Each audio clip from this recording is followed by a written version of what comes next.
comment tu gères les avis de tout un chacun, même quand ils sont un petit peu piquants? Je vois un commentaire qui dit par exemple, avant de lui apprendre l'anglais, tu as dû le voir, hein, tu devrais lui apprendre à parler français, car à son âge, elle ne dit encore aucun mot. Ah, mais elle parle, Talia.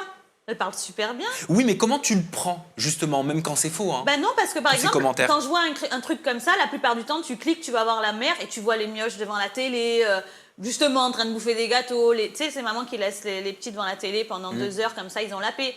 Je me dis, mais elle vient me donner des conseils, alors que moi, je m'en occupe de A à Z, sans pause, sans télé, sans crèche, sans nounou. Et tu viens me critiquer alors qu'on voit ton enfant devant la télé, quand on va sur tes réseaux. Tu peux pas critiquer ce qui est incritiquable. Je suis là. Tu sais, j'ai pas fait beaucoup de choses bien dans ma vie, Sam. Mais être une maman, ça, je le fais bien. Mais ça te blesse jamais, les critiques, justement, quand c'est sur son enfant? Quand c'est sur soi, c'est différent. Ah non, alors ça me blesse pas, parce que je sais que je fais le meilleur pour elle.